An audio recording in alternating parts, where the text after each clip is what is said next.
We've got apes, we've got humans, we've got guns, and we've got a post-apocalyptic setting. Stuff's gonna happen.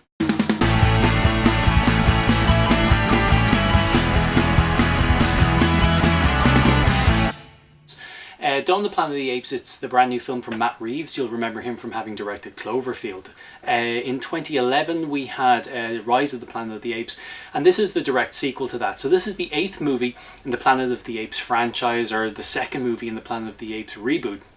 And what we're looking at here is 10 years down the line from the events at the end of Rise of the Planet of the Apes. Simian flu has wiped out the majority of the population, and what we get is a great opening credit sequence at the start of the movie. It opens and it tells us about the spread of the flu around the world, the casualties, etc. And what we learn is that some people are genetically immune to the simian flu. They're essentially populating now what's effectively a post-apocalyptic landscape. At the start of the movie, post the credits, we learn that Caesar, who's the main ape in the first film, is now the leader of a bunch of very intelligent apes. They're living in harmony somewhere beyond the bay in San Francisco. They are learning new skills, they're living in peace, they're living in harmony. At one point, Caesar talks to Morris, the orangutan who you'll remember from the first film, and he says that, you know, he doesn't believe humans are still around anymore, because it's been about 10 winters, as he refers to it, since any of them were seen the last time. What we learn very quickly, however, is that the humans are still around and they're getting pretty desperate. The main focus of the film focuses on the apes and the humans' interaction. When the humans come into the apes' territory, they need to use a hydroelectric dam in order to get power to start powering back up the city, so that they can start, you know, manufacturing things and getting electricity and running shops and all that kind of stuff. They're getting pretty desperate. What happens is there's a huge amount of trust issues between, you know, the apes and the humans, and from there, you know, stuff's going to happen. There's going to be a clash.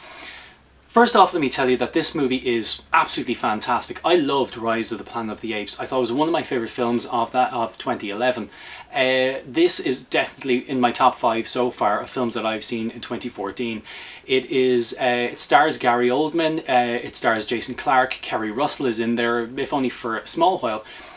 The best thing about this movie, however, is Andy Serkis's performance capture piece as Caesar, who's the leader of the apes. Now, Andy Serkis has never phoned in a performance. Whether it's Gollum in The Lord of the Rings or King Kong or Caesar, Andy Serkis is just, he's absolutely incredible. He's actually a really good actor as well. If you haven't seen it, I'd urge you to check out the film Sex and Drugs and Rock and Roll, where it's a biopic of Ian Dury from Ian Dury and the Blockheads, who were banned in London in the 70s and 80s. Definitely check it out. We'll talk about that again. I'm getting off point, but basically what I want to say is his performance is amazing. The special effects in this are as good as special effects as you were ever likely to see in a movie.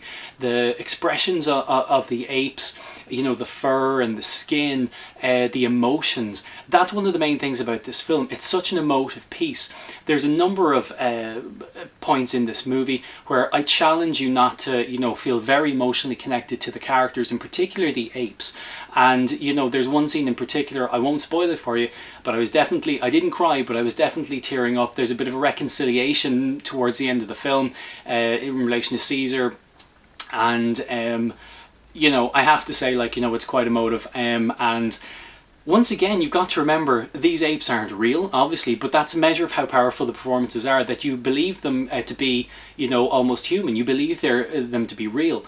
And it's a credit to Matt Reeves, and it's a credit in particular to Andy Serkis for his performance as Caesar. Andy Serkis has set up a company about a year or two ago called the Imaginarium. They're based in Ealing in London. They're going to be doing some work with Star Wars and stuff as well. I know Andy Serkis is going to be a new Star Wars movie. But what they've done here is really they've created something out of nothing. I mean, they have, like, these apes don't exist. They look incredible. You really believe in them. You really feel for them. And as we approach the climax in the movie, you really get drawn into this. It's a long enough movie. It's about 2 hours and 10 minutes. You don't feel it going by. But, you know, it is a fantastic movie. One of the things I love about this is the post-apocalyptic landscape. The green of the, you know, the sort of the forests around San Francisco look absolutely incredible. I love how, you know, the apes are portrayed, you know, living in their home in harmony. I love how their families, sort of their family dynamics, you know, Caesar and his wife and his son, how that works out. I love the God, I can't even speak properly now, I'm so excited by the movie.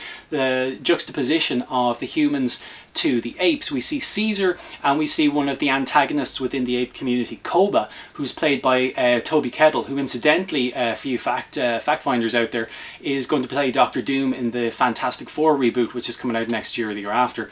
And we see on the other side then, we've got Jason Clarke, and we've got Gary Oldman, who plays the antagonist from the humans' point. So we see that kind of going on. When one of the apes, Koba, who we remember from the first film, is a number of them within, he leads a faction of them within the apes community who are very, you know, anti-human. And it's fantastic to see how that kind of works out. All in all, this movie looks as incredible a movie as you will see this year. It's absolutely fantastic. It's beautifully set up for the next film, which is bound to happen with, you know, what's been taken, you know, in the budget and the box office on this movie. I would urge you to see it. It's brilliant. Andy Serkis is amazing. The apes look fantastic. It's a raw and emotional movie. I will challenge you not to get very involved in this at a couple of points. Might even be some tears. All in all, I would give this movie 8 out of 10. It's absolutely fantastic. It's in my top 5 of the year so far. And yeah, I would absolutely urge you to check it out. It's a fantastic movie. Anyway, that's me for now. So it's Bill with FilmHook, and I'll check you guys later on, okay? Take care. Bye.